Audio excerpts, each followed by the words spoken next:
Assalamualaikum warahmatullahi wabarakatuh. Perkenalkan, kami dari kelompok 8 akan menampilkan salah satu media pembelajaran, yaitu dengan menggunakan PPT, di mana pada saat proses pembuatan PPT kami menggunakan aplikasi Canva. Nah, adapun isi dari PPT kami yaitu mengenai globalisasi. Seperti yang kita ketahui bahwa PPT merupakan salah satu bagian dari multimedia. Nah, adapun definisi dari multimedia itu sendiri adalah suatu gabungan atau integrasi dari teks, suara, gambar-gambar dalam segala bentuk dan menggunakan perangkat lunak dalam suatu lingkungan informasi digital. Adapun pengertian multimedia juga dapat diartikan sebagai penggunaan beberapa media yang berbeda untuk menggabungkan dan menyampaikan informasi dalam bentuk teks, audio, grafik, animasi, dan video. Adapun anggota kelompok dari kelompok 8 kelas B, yang pertama saya sendiri, Nurul Widya Mulia, yang kedua Siti Aminah, yang ketiga Agus Riani, dan yang keempat Fatimah. Jadi yang pertama yaitu pengertian globalisasi. Globalisasi berasal dari kata globe, yaitu replika bumi yang tampak dari luar angkasa. Globalisasi dapat diartikan sebagai proses yang menghasilkan dunia tunggal. Masyarakat di seluruh dunia menjadi saling tergantung di semua aspek kehidupan, baik itu politik, ekonomi, maupun budaya. Selain itu, globalisasi dapat didefinisikan sebagai penyebaran kebiasaan-kebiasaan yang mendunia, ekspansi hubungan yang melintasi benua, organisasi kehidupan sosial pada skala global, dan pertumbuhan sebuah kesadaran global bersama. Selanjutnya, pengertian globalisasi menurut para ahli. Nah, jadi di sini terdapat dua ahli dalam memandang apa itu globalisasi. Yang pertama yaitu Selo Somarjan, di mana dalam pandangannya globalisasi adalah suatu proses terbentuknya sistem organisasi dan komunikasi antar masyarakat di seluruh dunia. Sedangkan menurut Braker, globalisasi adalah sebuah rentetan sistem menyeluruh untuk berbagai proses yang berada di jantung ekonomi global secara instan, pertumbuhan perdagangan internasional yang cepat, dan pasar uang global. Perkenalkan, nama saya Agus Riani.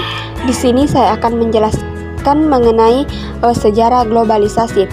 Sejarah globalisasi secara gamblang dapat dikatakan berawal dari istilah Fordisme dan melahirkan sebuah istilah yang dikenal dengan globalisasi melalui sebuah sistem, yakni regionalisme.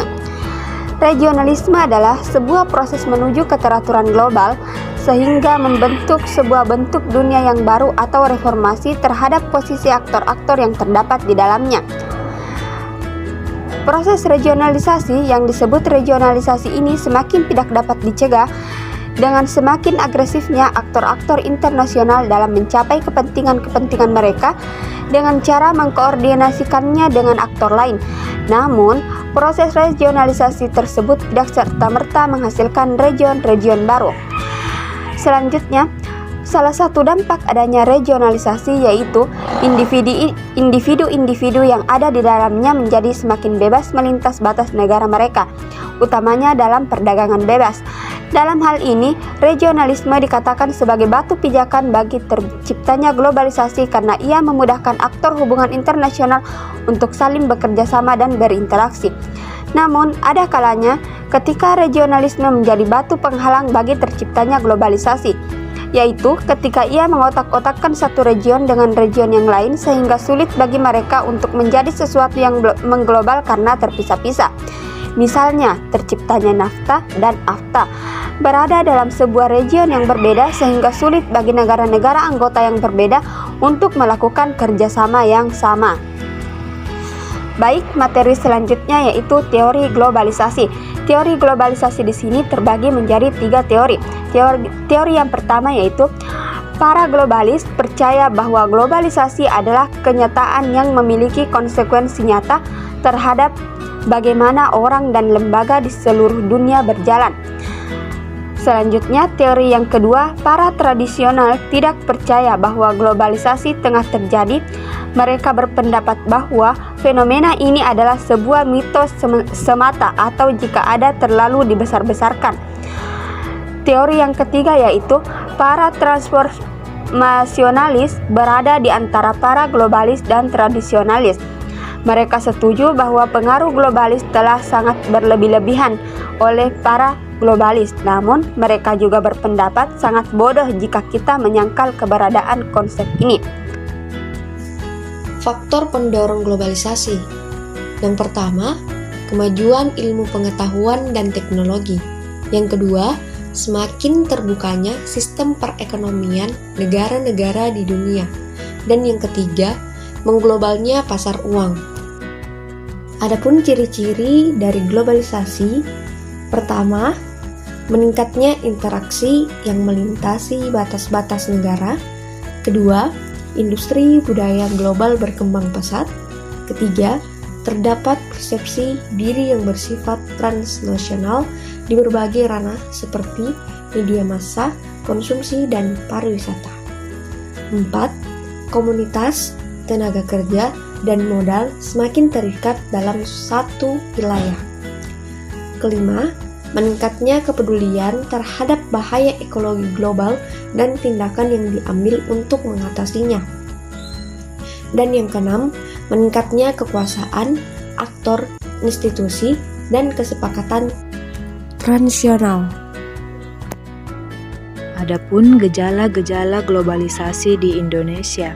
Yang pertama, di bidang ilmu pengetahuan dan teknologi. Kemajuan ilmu pengetahuan selalu diikuti dengan kemajuan teknologi. Hal ini terbukti dengan banyaknya penemuan dalam bidang teknologi guna memenuhi kebutuhan hidup manusia dalam melakukan aktivitas sehari-hari.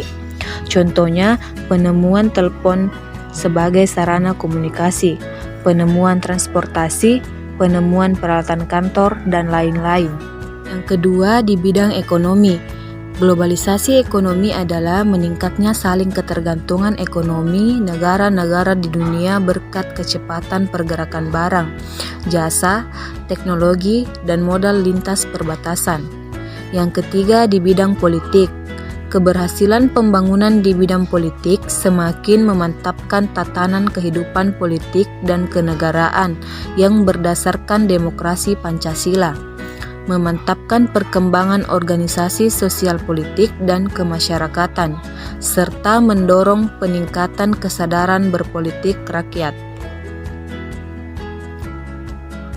Kemudian selanjutnya yang keempat, di bidang budaya. Dalam menghadapi globalisasi budaya, tentunya masyarakat Indonesia harus memiliki ketahanan budaya yang kuat. Hal ini agar masyarakat tetap berada dalam norma-norma sesuai adat ketimuran dan tidak terlena dalam arus westernisasi. Kemudian yang terakhir di bidang agama. Globalisasi di bidang agama lebih berfokus pada aplikasi ajaran agama dalam konteks kekinian tanpa melanggar atau menabrak akidah-akidah agama. Baik, itulah tadi penjelasan mengenai materi globalisasi yang dibawakan oleh teman kelompok kami, mulai dari Siti Aminah, Agus Riani, saya sendiri Nurul Widya Mulia, dan Fatimah. Terima kasih atas perhatiannya. Maaf apabila ada salah kata. Wassalamualaikum warahmatullahi wabarakatuh.